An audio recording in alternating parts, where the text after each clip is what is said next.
What happens in your mind when you talk to yourself will surprise you. Have you ever found yourself talking to yourself and, at the same time, thought, is this strange? Well, most people grow up believing that this is a sign of something wrong. But what if I told you that this habit can be linked to intelligence, focus, and even your mental health? There is a huge stigma around the psychology of talking to yourself, as if self-talk is something negative or even worrying. However, behind this seemingly simple behavior, there is a fascinating universe involving internal dialogue, cognitive development, and even natural strategies of emotional self-regulation. Throughout this content, you will understand how the act of thinking out loud can improve your mental clarity, reduce anxiety and rumination, and even boost your productivity. And maybe, in the end, you'll never see the inner monologue the same way again. And this can completely change the way you deal with your own mind. If you stop to think about it, the psychology of talking to yourself has always been surrounded by crooked looks. From an early age, we learn that talking out loud without anyone around is a strange thing. And then, without realizing it, many people start to repress something that is absolutely natural. The curious thing is that this judgment ends up creating a block in our own internal dialogue. Instead of using self-talk as a tool for clarity, the person begins to police themselves, which can even affect their mental health. It's like you have a powerful feature, but decided not to use it.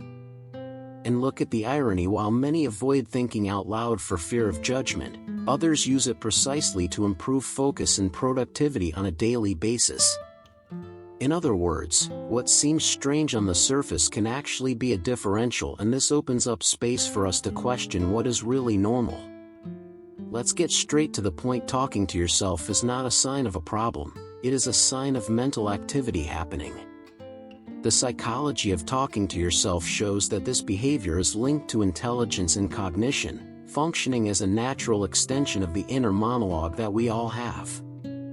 In practice, self-talk works as a mental organizer. Do you know when you say something out loud to understand it better? This is the brain structuring thoughts, almost as if it were transforming loose ideas into something more concrete, a real upgrade in your cognitive development. And there's more within the neuroscience of behavior. It is already known that externalizing internal dialogue can improve clarity, reduce errors, and even increase focus and productivity. That is, what seems strange at first glance may be exactly what your mind needs. And that brings us to an interesting question: what if this is a powerful tool? Now it starts to get interesting. Because the psychology of talking to yourself reveals something that few people realize. This is not just a habit, it is a tool. When you use self-talk consciously, it becomes almost a control panel of your own mind. For example, when tackling a difficult task, speaking out loud can help you stay focused and productive. Instead of getting lost in scattered thoughts, you guide your brain step by step, as if you were giving instructions to yourself, something very common in people with high intelligence and cognition. And the most curious thing is that this process strengthens internal dialogue and improves emotional self-regulation. That is, you not only think better, but you also feel more in control of your decisions. But this raises an even more practical point: how exactly do we use this to solve problems on a daily basis? You know, when you're trying to solve something complicated and start thinking out loud without even realizing it? This is the psychology of talking to yourself in action. This type of self-talk helps to organize ideas, break down problems into smaller parts, and see solutions more clearly. In practice, you can use this as a technique. Take a problem and start verbalizing each step. Something like, okay, first I do this. After that. This type of externalized self-talk activates areas related to intelligence and cognition, improving your logical reasoning and reducing mental confusion. In addition, behavioral neuroscience shows that speaking activates multiple brain systems at the same time, which increases focus and productivity.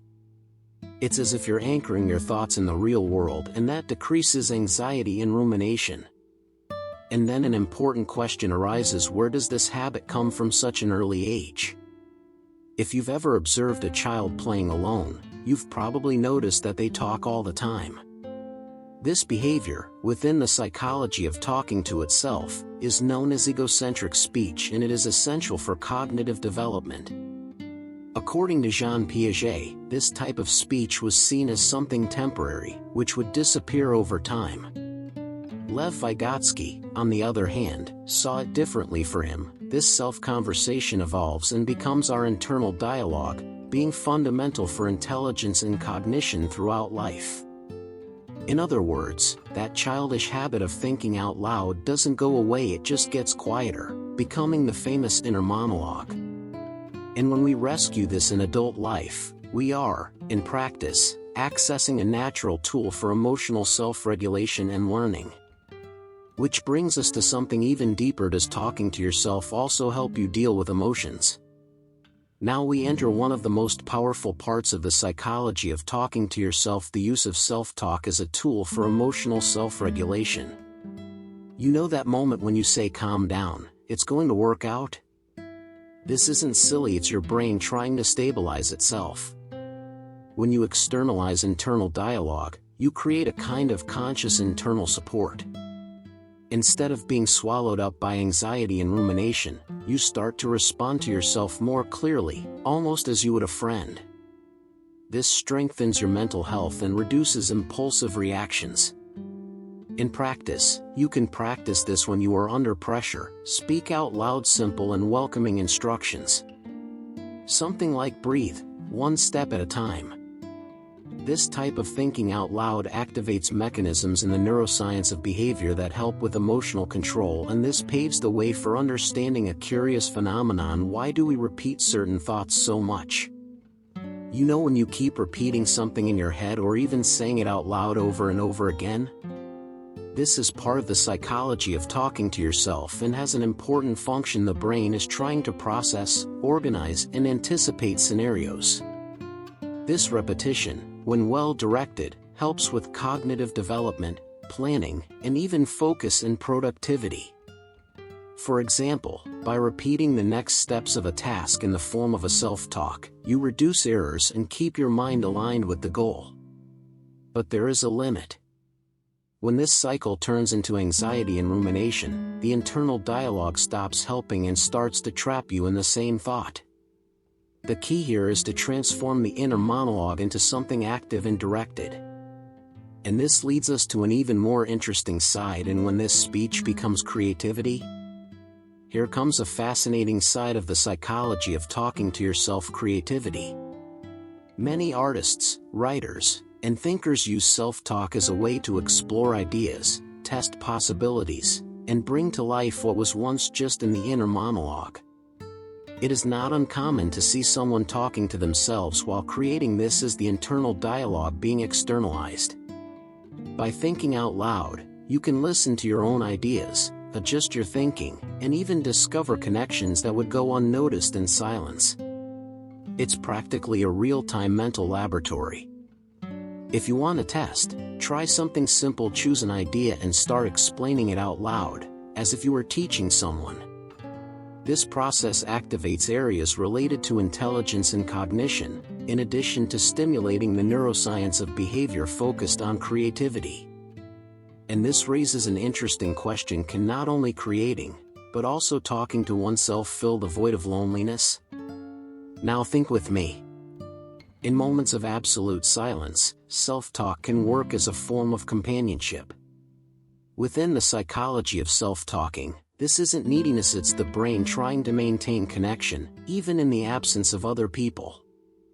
Internal dialogue, when externalized, can bring a sense of presence and even relieve loneliness. It's as if you create a safe space within yourself where you can reflect, listen to yourself, and understand yourself better. This has a direct impact on mental health, especially in periods of isolation. In practice, this can be used consciously, talking out loud about your day, your plans, or even your feelings. This type of active inner monologue helps organize emotions and reduce anxiety and rumination. And interestingly, this habit also messes with something essential in the brain: memory and attention. Here it gets even more interesting. Because the psychology of talking to oneself also has a solid basis in the neuroscience of behavior. When you practice self-talk, especially when thinking out loud, you activate multiple areas of the brain linked to memory and attention. There's even a phenomenon called the production effect. Everything you say out loud tends to be remembered more than what you just think. In other words, transforming internal dialogue into sound strengthens information retention and improves cognitive development.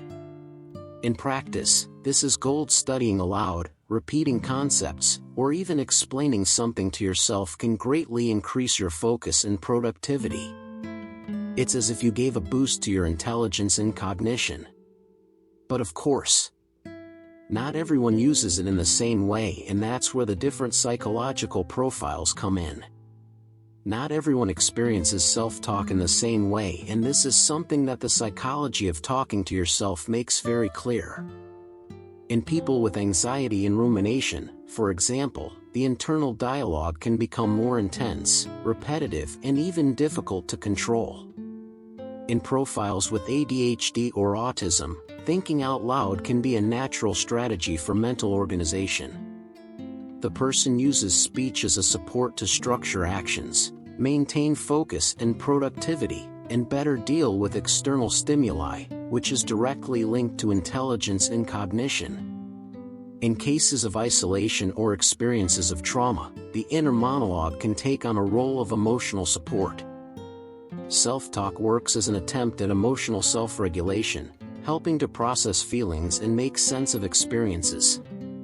And all of this brings us to the final point: how to normalize this behavior and use it to your advantage. In the end, the psychology of talking to yourself shows that this habit is far from something strange. In fact, it is a powerful tool that involves internal dialogue, cognitive development, and even natural strategies for emotional self-regulation. If used with intention, the act of thinking out loud can improve your focus and productivity, strengthen your mental health, and help you organize your thoughts more clearly. The key is to turn self-talk into something conscious, avoiding falling into cycles of anxiety and rumination. So, how about starting simple? Try talking your next steps out loud, explaining ideas to yourself, or even using the inner monologue as support in difficult times. Gradually, you will realize the impact on your intelligence and cognition. And you may find that talking to yourself is actually a sign of an active mind. Now tell me, after all this, do you still see self-talk the same way? Or do you begin to realize that the psychology of talking to yourself reveals much more about intelligence and cognition than we imagined? If you use self-talk consciously, you can turn something automatic into a powerful tool for emotional self-regulation, mental clarity, and even increased focus and productivity. The question is not talk to yourself or not, but how do you do it? Do you criticize yourself or orient yourself? And the reflection remains: in difficult times, have you been an ally or an enemy within your own mind? Perhaps starting to think out loud with more intention is the first step to improving your mental health and reducing anxiety and rumination. If this content made sense to you, take advantage and subscribe to the channel and activate notifications, because there is much more about mind, behavior, and cognitive development to come.